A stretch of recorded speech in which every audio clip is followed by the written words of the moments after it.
Hello guys, in this video I'm going to show you how you can download, install and configure MySQL database into the Windows operating system. So till now we have covered different installations like Visual Studio Code, Angular CLI and Postman.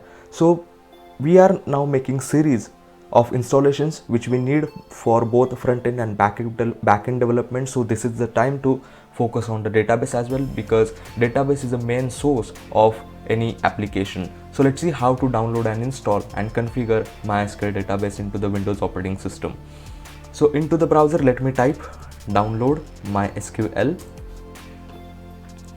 and here you need to go with this second link called as a MySQL installer. So this link I will provide into the description box, so you can directly click on that link and it will take you to this next page. So over here you will find these two options, like one is a 24 MB and second one is a approx 430 MB. So we need to go with this second option. So let me click on this download over here, and here you will see these two options, login and sign up. So if you want to create an account, then you can click on sign up. Otherwise, if you have already account, then you can click on login. And if you do not want to do these steps, then there is one option over here called as a no thanks, just start my download. So you can directly click on this and the download will get started. So as you can see, the download is started over here. So let me pause this, because for the purpose of this video I have already downloaded this setup and I have already kept it on my desktop. So let me go to my desktop, and here as you can see the setup file is present. So let me double click on these and it will start this installer. So we need to give a couple of minutes, and meanwhile we need to perform a lot of steps. So please watch this video carefully, because the configuration contains different options that needs some attention. Now over here you will find the different options. So the option in which we are interested is this MySQL server. So click on these and click on add. So over here you will find different products that are available. So we need to go with this MySQL server. So let me click on this plus icon, and again this plus icon, and again this plus icon, and over here you will find this MySQL server 8.0. so click on these and click on this green icon so that it will add into our bucket. So let me click on these, and here you just need to click on next, and it will show the product that we have added into our bucket. So the product is MySQL server 8.0 and the status is ready to install. So we need to click on execute and it will start installing this MySQL server.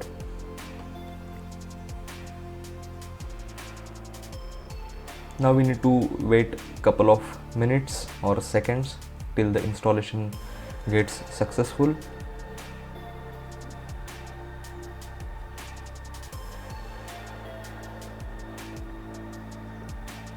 And now the installation is complete. So let me click on next, and let me click on next again, and here we need to choose this standalone MySQL server and click on next again.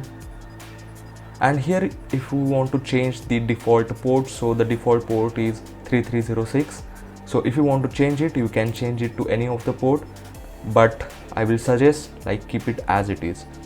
So click on next again and then click on next again, and here we want to set these MySQL root password. So I will keep this password as a root. You can choose any of the password, and here it will show the password strength. So password strength is weak, but as of now it will be okay. And then if you want to add the user, then we need to add the user as well. So let me add the user. So let me add the user with my name, and here if you want to change the role, then you can change. So as of now I will keep it as database admin, and here for this user we need to set the password. So again I will set the password called as a root, because it is easy to remember. So let me click on root and let me click on OK. and here the user is added, so let me click on next and keep these all the settings as it is and click on next. And these are the few steps that it will perform. So this is the list of those steps, so we need to execute those steps. So let me click on execute, and we need to wait again for a couple of seconds.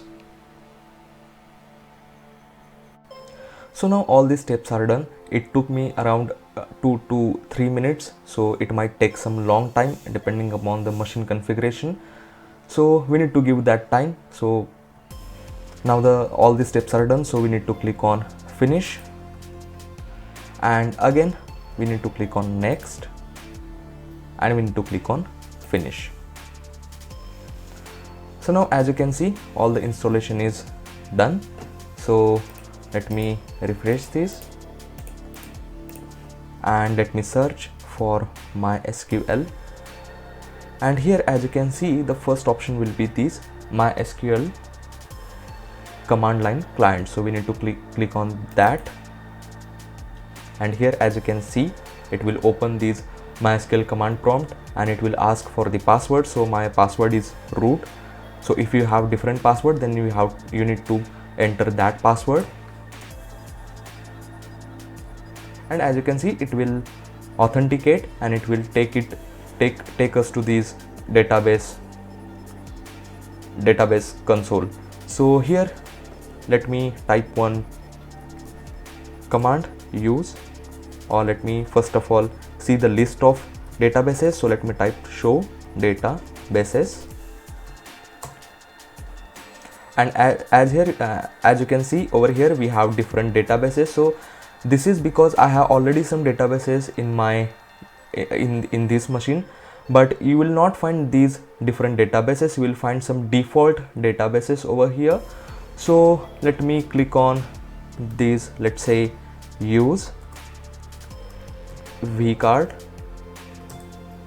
So you will see this database is changed, and inside this let me click on, or let me type the command show tables. So with the help of this command, we will find the tables inside the vcard database. So let me enter this. So here I misspelled, so we need to type show tables instead of table, and here you will find the different tables present in this vcard database. So if you are able to find these, then that means installation is successful, and if you are not able to see this MySQL command prompt, that means installation is failed.